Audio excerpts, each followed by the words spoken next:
Hi everyone, this is Bhavesh Goswami. I'm the founder and CEO of Cloudthat, a cloud training and consulting company. And today we're going to talk about recently launched Intel's Xeon 4th generation processor and how it helps in digital transformation. With me, I have Saumer. He's been part of Intel India for over 20 years, right? Really long time. In his current role as a director and head of customer and partner engineering for Intel India, he is interested to drive the best customer ROI through unlocking the value of Intel platforms and technologies. Saumer, welcome to this talk. Thank you, Bhavesh. Thanks for welcoming me here. So, Saumer, we're going to talk about the 4th gen Xeon digital transformation, right? And this is probably the most dynamic time in our life, right? I mean, just a few years ago, companies had one corporate data center, and that was probably it. Right now, they have, of course, the data center, but they have cloud, they have edge locations, right? They have to have workloads that work across all these different segments, whether there is on-premises or cloud or edge, and all the complexities that kind of come with that, right? So, according to you, what challenges an organization faces in this dynamic landscape, right, where they have to handle this multiple kind of environments? We at Intel, we believe we are at a strategic inflection point. The problems of today and tomorrow, they're so complex and interconnected and can only be solved through technology, right? Which means there's a collaboration across disciplines, across borders, and across the various solutions that you can offer for the market. Mm-hmm. Now, what Intel is, we talk about is 5 superpowers. You may have heard about it. We talk about AI, we talk about compute, connectivity, the edge to cloud infrastructure that you touched upon. We also bring in a conversation called sensing. Mm-hmm. Now, the beauty of the superpowers is the more ubiquitous it becomes, the more powerful it is. It unlocks more potential for what it brings to the table. An organization is not only trying to solve problems for today, but also tomorrow, which means they have to be there and ahead of what's available with respect to technology. So solving problems for today and tomorrow is problem number 1. Second, if you look at it, there is sustainability. It has to be done in a sustainable way, right? So sustainability is the second conversation you drive. Mm-hmm. The third, security. I mean, if you really look about next generation problem, you and I don't even know what security issues could exist. So making it secure is number 3. And last but not the least, I at least haven't heard budgets going up. Yeah. So the cost envelope of this conversation is every organization has to deal with. So if you think about that, the complexity of the problem for today and tomorrow, security, sustainability, and TCO, those I think are the bigger challenges that organizations are dealing with today. Absolutely. I mean, if you really look at this, the life or the work, what effort an organization has to put to, protect themselves and to derive value out of the data that they have, I think the work that they need to do has definitely gone up a couple of notches in the last few years. When you try to make it a full stack conversation where you go from hardware to software enhanced to really services at time. The second piece, since you bring up security, is we believe that if you are able to build these security issues down to hardware or solutions down to hardware, more often than not, you'll find probably they're more mature and more robust versus something that's in software and application level. But I'm sure this is something that you and I will deal with as we go forward. Absolutely. So, Saumer, as we discussed, there are so many different kind of infrastructure that a client has, from on-premises to cloud to edge, and they have different kinds of workloads. And this workload, sometimes they have to run on all the different segments that a customer has, right? Like an AI model could be working on-premises, could be working on the edge, right?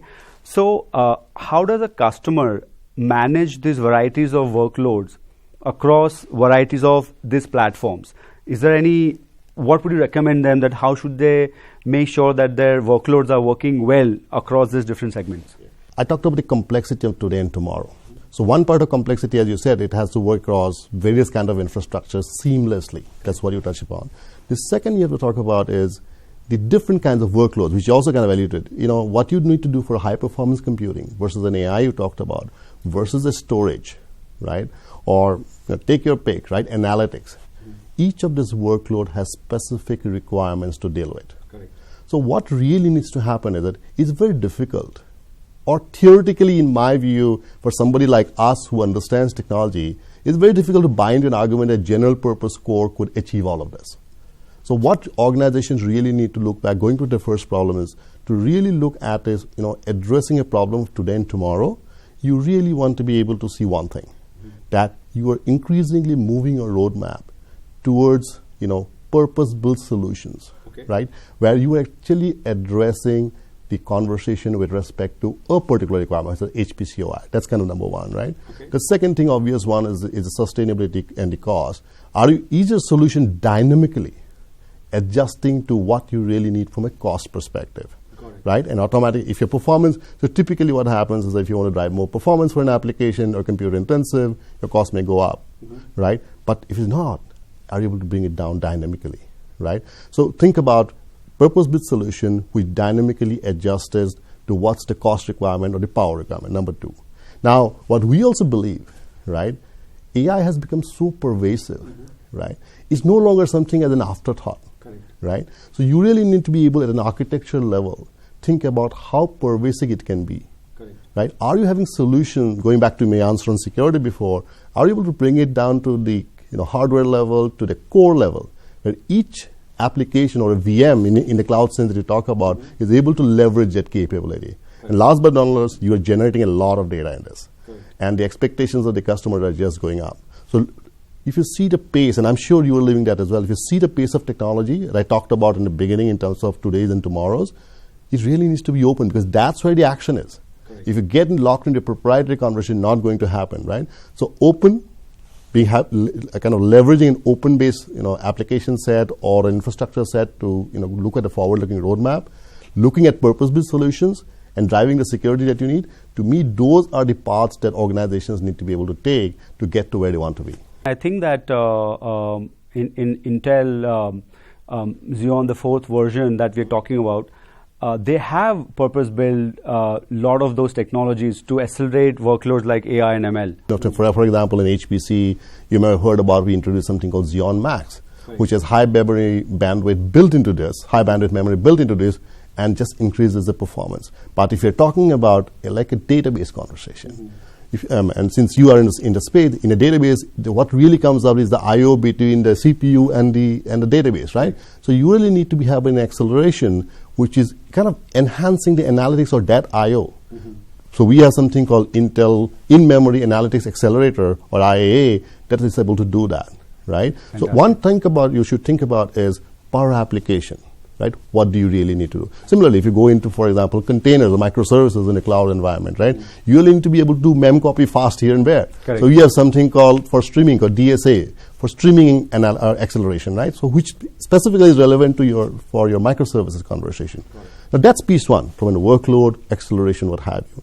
The second thing, and I touched upon, is are you able to make AI pervasive?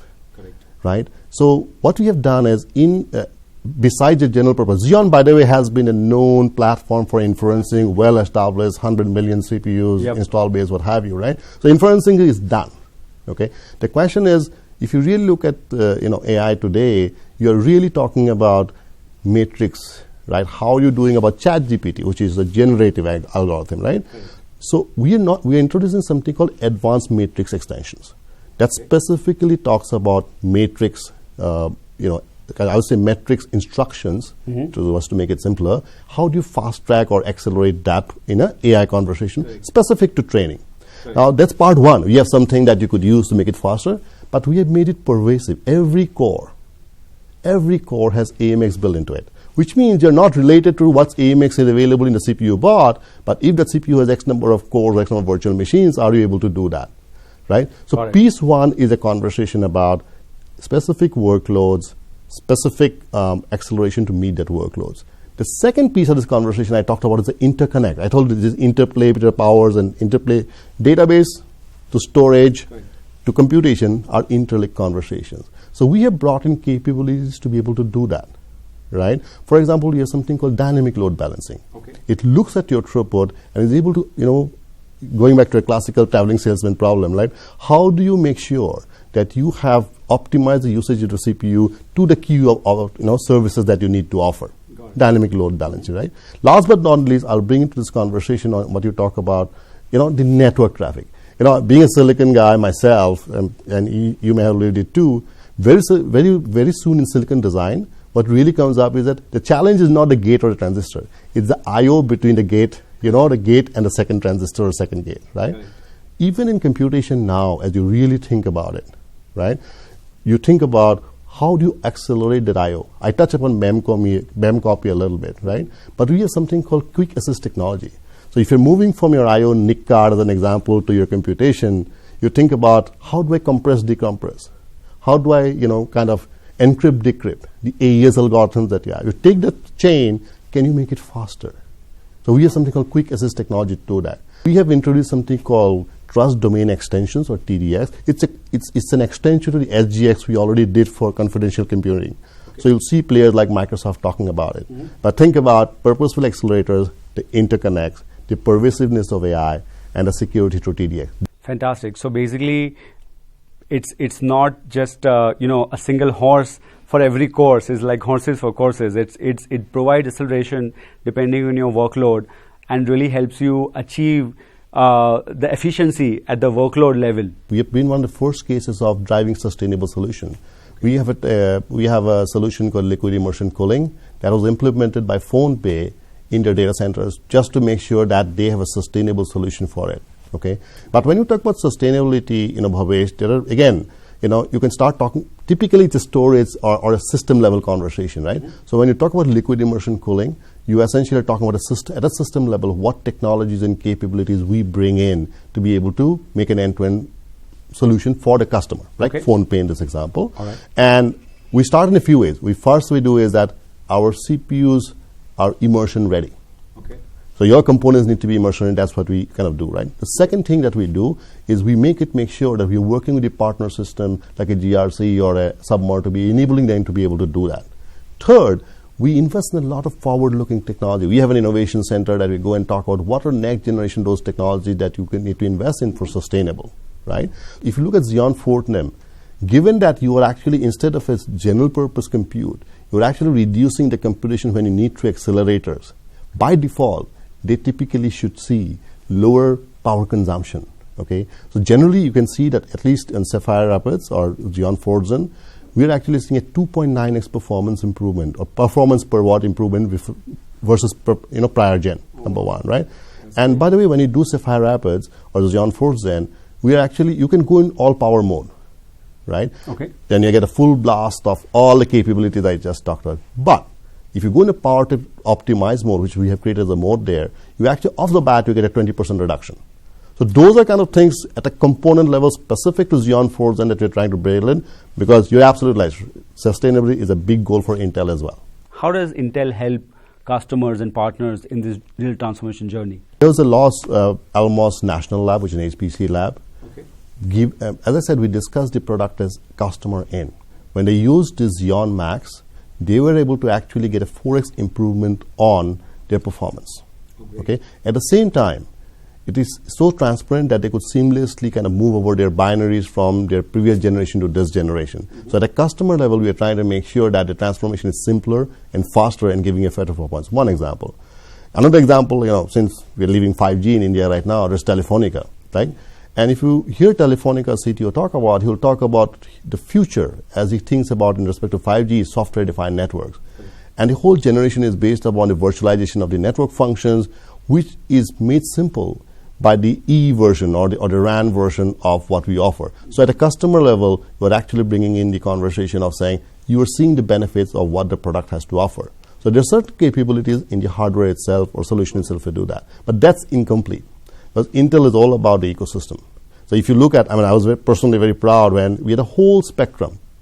You go and see, Michael Dell himself was there, the Lenovo CEO was there, Cisco talked about a whole set of OEMs are available, even VMware, SAP, you had the ISVs out there talking about what you can do with Xeon 4 Zen. Last but not least, even the hyperscalers. Microsoft, I touched upon the Microsoft Azure discussion.